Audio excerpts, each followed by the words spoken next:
현대건설 2024년 상반기 실적을 스루풋 회계로 분석한 내용을 소개하도록 하겠습니다. 매출은 전년 상반기 대비 17.6% 증가했고 영업이익은 203.9%가 증가했습니다. 포괄 가공비 배부 재고자산 회전율은 1.9회전으로 산출이 되고 PBR은 0.52 상태입니다. 분석 결과 재고자산 매출원가 회계 일부 부분적으로 불투명하다 이렇게 표현해 볼 수 있겠습니다. 구독, 좋아요 부탁드립니다. 1.5 배속을 보시기 바라고요. 원가 회계 손익으로서 매출이 8조 4,895억 원을 달성해서 전년 상반기보다 17.6%가 증가했는데 포괄 가공비 배부 재고자산은 12.4% 증가했습니다. 매출 원가는 17.7%, 0.1%가 조금 더 매출 원가가 높네요. 매출 총액이 그래서 16% 증가했고 판매관리비가 41.6% 크게 증가해서 영업이익은 1,821억 원으로 전년 동기 대비 마이너스 7.5%가 원가 회계의 결산 내용이 되겠습니다. 영업이익률 0.6% 하락했고요. 원가 생산성 0.01포인트 하락했습니다. 스루풋 회계로 분석한 결과는 매출에 비례하는 매출 재료비, 건설 재료비라고 할 수 있겠죠. 여기에는 외주비까지 포함을 시킵니다. 건설업은 6조 7,618억 원으로 17.7%, 이것도 동일하게 0.1%가 높습니다. 그래서 자재비 및 외주비 가격이 소폭 상승했다라고 추론을 해볼 수 있겠습니다. 스루풋율은 0.1% 내려갔고요. 운영경비 12.7% 증가했습니다. 그 결과 TOE 생산성은 1.07로서 0.04포인트가 상승했고 스루풋 영업이익은 1,071억 원으로 원가회계 영업이익보다 750억 원이 적은 수치입니다. 이것은 포괄 가공비 배부 재고자산이 증가했기 때문입니다. 재고자산 내역을 보면은 완성주택, 아파트라고 보시면 될 것 같고 미완성 공사는 지금 짓고 있는 아파트 또는 그 수주받은 공사 진행 중인 제조업으로 치면은 제공품에 해당하겠죠. 요 두 가지가 가공비 배부 재고자산이 되겠는데 이게 503억 원이 증가했습니다. 그리고 미청구공사가 있습니다. 미청구공사가 4,175억 원이 크게 증가했습니다. 이 증가한 만큼 원가회계는 4,175억 원만큼 매출을 더 증가시켰을 것입니다. 스루풋 관점에서는 이것을 여기에 들어가는 가공비를 부인을 하는 거죠. 수주사항으로서 이렇게 표현하고 있는데 어쨌든 지금 수주잔고가 59조 6천억 원대를 가지고 있습니다. 그러나 회계기간이 반영되지 않는 수주잔고가 무슨 의미가 있는지 완성공사액이라는 기간이 43조를 했다는데 지금 상반기에 8조 얼마를 했잖아요. 이게 항상 얘기하는 거지만 현대중공업에 가서 한 수들 좀 배워야 될 것 같습니다. 비용의 성격적 분류 내용을 분석을 하는데 아쉽게도 회사는 상반기에 비성분을 비공개했어요. 그러면 이럴 경우에 어떻게 분석을 하느냐? 그러면은 이 우측에 2023년도분을 분석을 해서 현장 운영 비용을 도출해 냅니다. 이게 2022년도하고 또 크게 변함이 없기 때문에 이 비율대로 2024년도 현장 운영 비용 비율을 16% 그렇게 적용해 가지고 모든 것을 역산으로 풀이해 나갔습니다. 재고자산 명세의 제품과 제공품의 증감이라고 여기에서 표현되어 있기 때문에 그렇게 좀 표현을 했고요. 용역비라고 되어 있는 것은 저는 외주비라고 표현을 해가지고 이렇게 산출을 한 내용이 되겠습니다. 자, 그 비성분을 비공시한다 그래도 분석을 위해서는 분명히 현장 운영 비율이 변경이 됐을 것 같습니다만은 크게 변동이 없을 거라고 가정을 하고 분석을 한 내용이 되겠습니다. 그래서 1단계는 제가 맞춰준 수치이기 때문에 의미가 없고요. 계약자산의 그 증감액을 하면은 현금 흐름표 기준 계약자산의 증감, 미청구공사죠. 현금이 5,850억 원이 나갔으면은 계약자산이 이것만큼 증가해야 되는데 재고자산 명세에 의한 것은 4,175억 원이 증가를 했죠. 그러면은 현금이 1,674억 원의 현금이 어디론가는 없어졌다. 이렇게 얘기하는데 이런 내용이 무엇인지는 작년도에 한 41억 정도는 대손 상각 처리 금액 아니겠느냐 하는데 올해 상반기에 1,675억 원대라면은 이건 대손 상각을 넘어서는 뭔가가 있는데 이런 것들이 좀 부정확하다 이렇게 좀 볼 수 있겠어요. 이거 총 재료 비용으로 했습니다만 건설 비용으로 이해를 해주시면은 그 갭이 있습니다. 이것이 미청구공사 금액하고 일치를 합니다.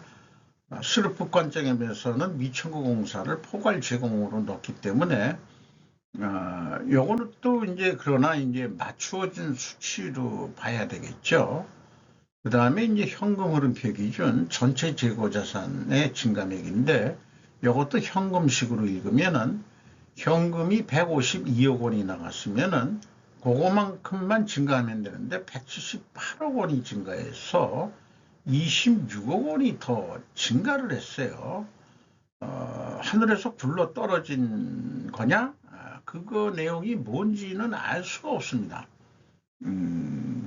이렇게 재고자산의 그 투명성 검증을 한 3단계 계약자산까지 포함해서 하면은 과연 그 매출원가라는 게 정확한 거냐? 뭔가 그 갭이 있다. 정확하지가 않다. 이렇게 얘기할 수 있겠습니다. 운영경비는 그 비성분을 공시 안 했기 때문에 전년도 그냥 인건비를 올해 상반기 인원으로 나눠보면은 평균 임금이 1억 5,300만 원이 되겠습니다. 12.3%가 상승한 것으로 그렇게 예상이 됩니다. 외주비는 그 용역비인데 그 작년에 외주비 가격들이 계속 이렇게 올라간다는 얘기는 건설 노임 단가 이런 것들이 계속 상승하고 있다. 이렇게 좀 해석이 되죠. 경영평가 지표로서 포괄 가공비 배후 재고 자산 회전율이 내려갔고요. 수르프율도 내려갔습니다. 동일 방향의 하락이면은 투명하게 가정을 세웁니다. 이자 부채 레버리지율은 2.9% 감소해서 차입금을 일부 갚았습니다. 이 두 가지 경영평가 지표가 두 가지가 다 하락했기 때문에 회계 투명성 가정을 세우는데 투명한 가정도 입증을 하기 위해서는 원재료 가격이 상승해야 되고 판매 가격은 수주 판매 가격은 인하가 돼야 됩니다. 그래서 보면은 원재료 가격이 상승했느냐 그러면은 올해 건설업은 이게 그 철근, 그 다음에 강판, 레미콘, 시멘트 이렇게 네 가지가 있는데 철강류들은 가격들이 내려갔어요. 작년에도 내려갔고 이런 것들이 중국산 철강 제품들이 들어오기 때문에 그런 거 아닌가 하는 생각도 있고요. 어쨌든 단순 평균으로는 0.2% 상승한 것으로 산출은 되긴 됩니다. 레미콘과 시멘트 이렇게 되는데 이게 매입 비중이 개별로는 나오질 않고 한 38.51% 정도에 해당한다. 총 건설 공사를 하는데 그러면 가중평균은 0.07% 거의 뭐 변동은 없다. 전체적인 그 건축자재로 봤을 때. 그런데 이제 제가 이 질문을 한번 해보고 싶어요. 건설 외주비 노임 단가를 공시해주는 건설 회사는 왜 없을까?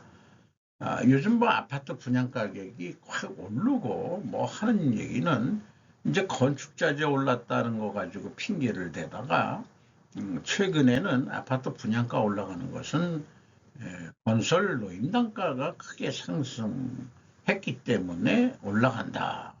이런 얘기를 한다면은 건설 노임 단가도 원재료죠, 원재료. 아파트를 짓는데 그런 것들을 좀 공시를 해야 좀 더 투명하지 않겠냐 이런 생각이 들어가요.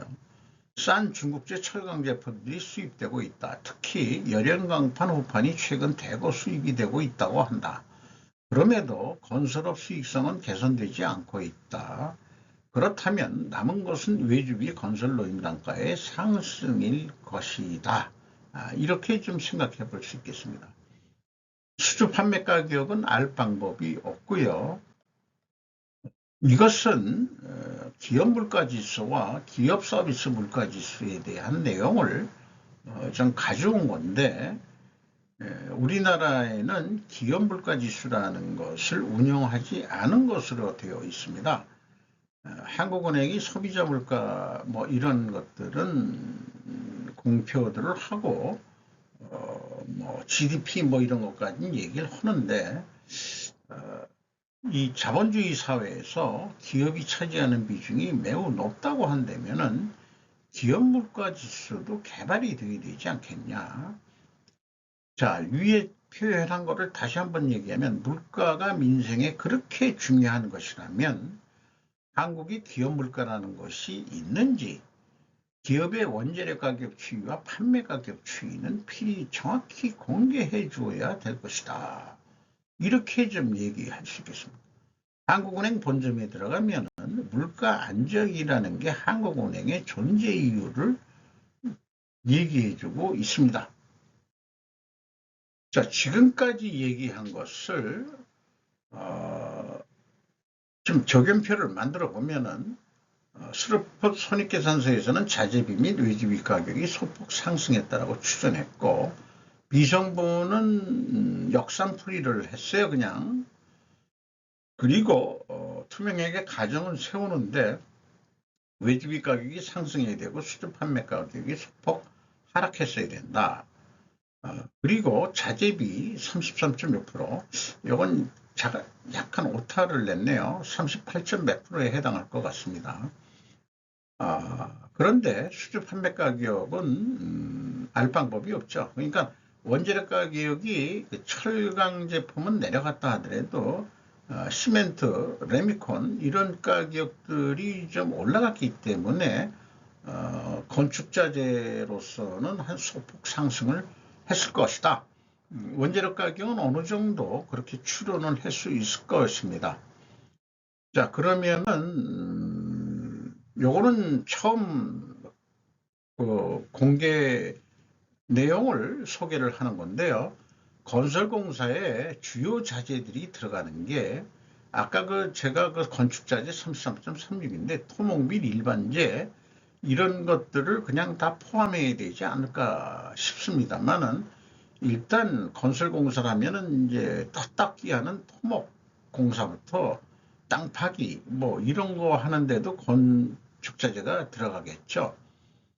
여기에 이제 주로 주요 구매처들을 얘기를 했고, 건축자재, 이거가 아니었다. 그러니까 지금 원재료 가격 얘기한 거는 토목 및 일반재에 해당한다고 할 수 있겠습니다.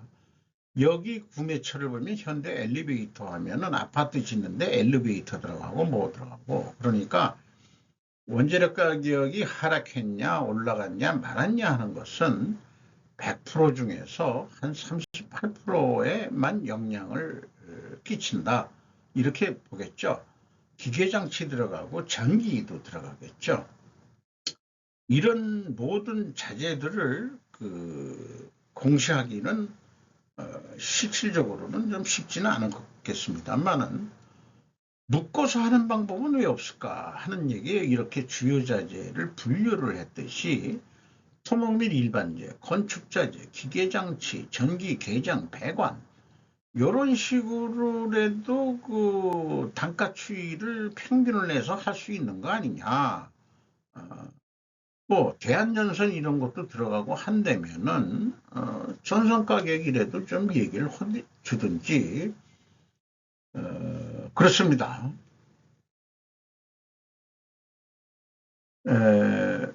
올해 매출액은 전년 매출액 대비 진도율이 53.8%예요. 요거를 감안해서 예측을 하는데, 예측의 노하우는 없습니다. 어저께 팔린 만큼 내일도 팔린다는 거 외에는 없습니다. 그러나 수로법 관점에서 운영 경비를 기준해서 100%라는 얘기는 이 산식은 1 더하기 100%로 산식을 만들었습니다. 그러면은 16조 9,789억 원 정도 할 것 같다. 매출 재료비 기준에서도 똑같은 금액으로 예측해 볼 수 있겠습니다. 수로분율은 20.4%, 동일하게 적용을 하는 거고요. 그래서 연말에 한 17조 원을 한다 그러면은 한 2,352억 원이 남을 것이다. 그런데 좀 더 욕심을 내서 현재 미처구 공사를 빨리 진행을 시켜서 추가 매출을 인식을 한다면은 5.1% 정도 더 노력을 하면은 달성할 수 있지 않겠냐. 이렇게 되면은 17조 한 8,377억 원 정도 하게 되면은 한 3,576억 원 정도 이익이 날 수 있을 것이다. 이렇게 좀 예측해 볼 수 있겠습니다. 그리고 재고가 이게 포괄 제공 포함해서인데, 원가 회계 영업이익보다는 이익이 작게 나왔죠, 아까. 이렇게 되는 겁니다. 그리고 판매액가는 원가 회계보다 낮게 나오게 되어 있어요. 지금 17조 한다는 게 판매 예가가 원가 회계보다는 좀 낮게 나오게 되어 있습니다. 주가는 32,150원인데 PBR로는 0.52밖에 되질 않습니다. 전년도보다 12%나 떨어졌어요. 주주내역을 보면 현대차가 20.95, 기아가 5.24, 현대모비스가 8.73, 국민연금공단이 8.34, 외국인이 23.71% 지분을 소유하고 있습니다. 이상 마치도록 하겠습니다.